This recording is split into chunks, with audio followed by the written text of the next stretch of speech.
خانقاہ ربانیہ نقشبندیہ روحانی معلم پیر مفتی احسن محمود نقشبندی صاحب۔ بسم اللہ الرحمن الرحیم۔ عام طور پر لوگ پوچھتے ہیں کہ اعتکاف کتنی قسم کا ہوتا ہے، تو آج بتا دوں آپ کو، ہمارے ذہن میں یہ ہونا چاہیے کہ اعتکاف جو وہ 3 قسم کا ہے، 3 اقسام پر مشتمل ہے اعتکاف۔ ایک ہے اعتکاف واجب، دوسرا ہے اعتکاف سنت، تیسرا ہے اعتکاف یعنی مستحب یا اس کو نفلی کہہ لیں۔ 3 قسم کے اعتکاف ہوئے۔ واجب اعتکاف کی تعریف یہ ہے، اگر کوئی صاحب منت مانگ لے کہ یا اللہ میرا اگر فلانا کام ہو گیا تو میں رمضان مبارک کے آخری عشرے میں اعتکاف کروں گا، اللہ کی شان اللہ کے کرنے سے اس کا کام ہو جاتا ہے۔ اب اس صاحب کے لیے رمضان المبارک کے آخری عشرے میں اعتکاف بیٹھنا واجب ہے۔ اگر یہ صاحب اعتکاف نہیں بیٹھیں گے تو گنہگار ہوں گے، اس لیے کہ انہوں نے اپنی منت پوری نہیں کی۔ تو اسی طرح کوئی بھی آدمی اپنے کسی کام کے ساتھ کہے میرا فلانا کام ہو گیا، اگر فلانے نے پیسے دے دیے، فلانے نے فلانا کام کر دیا، کوئی بھی کام جائز کام، تو اس کا وہ جائز کام ہو جاتا ہے، تو اس کے لیے پھر یہ اعتکاف واجب بن جاتا ہے اور اس کا بیٹھنا ضروری ہوتا ہے۔ یہ ہے اعتکاف کی پہلی قسم جسے واجب کہتے ہیں۔ دوسری اعتکاف کی جو قسم ہے وہ ہے سنت مؤکدہ علی الکفایہ۔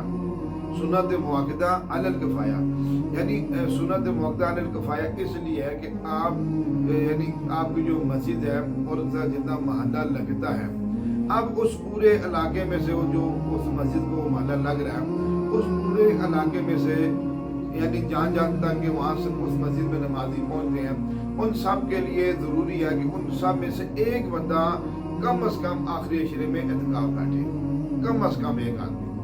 اگر ایک آدمی بیٹھ گیا تو یہ گویا کہ اس کا اعتکاف ساری بستی والوں کی طرف سے ہو جائے گا۔ تو اگر یہ ایک آدمی بھی نہ بیٹھا اعتکاف تو وہ ساری بستی والے گنہگار ہوں گے کہ یعنی ان پوری بستی میں سے ایک فرد بھی تیار نہیں ہو سکا کہ وہ مسجد کے اندر اعتکاف بیٹھے۔ تو الحمدللہ ہمارے یہاں بڑا ماحول ہے، اللہ پاک کے فضل و کرم سے دین کی محنت ہو رہی ہے، تو لوگوں کے اندر اعتکاف بیٹھنے کے بڑے جذبات ہوتے ہیں، ماشاءاللہ بڑی رونق لگ جاتی ہے رمضان مبارک میں معتکفین کی۔ تو اس لیے ایک تو یہ بات ہوگی۔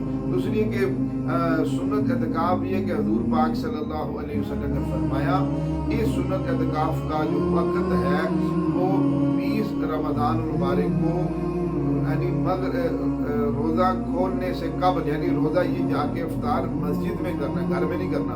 اگر یہ کوئی صاحب گھر میں روزہ افطار کر کے پھر مسجد میں گئے تو ان کا اعتکاف یہ سنت نہیں ہوگا۔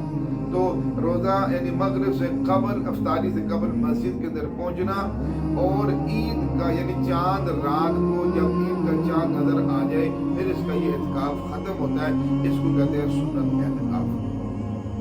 تیسرا جو اعتکاف ہے وہ نفلی اعتکاف کہلاتا ہے، مستحب اعتکاف ہے۔ وہ اس اعتکاف کی کوئی مقدار مقرر نہیں، کوئی متعین نہیں۔ آدمی جب مسجد کے اندر جائے تو وہاں پر اعتکاف کی نیت کر لے کہ اے اللہ جب تک میں مسجد میں ہوں میں اعتکاف کی نیت کرتا ہوں، تو اس وقت تک اس کو اعتکاف کا بھی ثواب ملتا رہے گا، اور جب جیسے مسجد سے باہر نکلے گا وہ ثواب ختم ہو جائے گا، پھر جب جائے گا اس کو پھر اعتکاف کا ثواب مل جائے گا۔ تو ہمارے ایک دوست ہیں، وہ بتا رہے تھے، ان کے ایک آگے دوست ہیں، تو انہوں نے ماشاءاللہ یہ نیت کر رکھی تھی کہ یا اللہ میں اپنی زندگی میں جب مسجد میں جاؤں گا تو میں اعتکاف کی نیت سے ہو جاؤں، میں اعتکاف کی نیت کرتا ہوں، جب بھی مسجد میں جاؤں میں کروڑ دفعہ جاؤں تو میرے دوبارہ نیت کرنے کی ضرورت نہ رہے کہ بس یہ میری نیت ہو گئی ہے، موت تک جتنی دفعہ میں مسجد میں جاؤں گا میں اعتکاف کی نیت کرتا ہوں۔ تو اس کو ماشاءاللہ اس پر اجر، بڑی نیت ہے، بڑا اجر اللہ پاک عطا فرما رہے ہیں۔ ہر دفعہ انسان بھول بھی جاتا ہے، تو لیکن ہم اس کی نیت کریں جب ہم مسجد میں داخل ہوں، مسجد کی دعا پڑھیں، ساتھ ہی نویت الاعتکاف ما دمت فی المسجد بھی اس کی بھی نیت کر لیں اردو میں، یا اللہ جب تک میں تیرے گھر میں ہوں میں اعتکاف کی نیت کرتا ہوں۔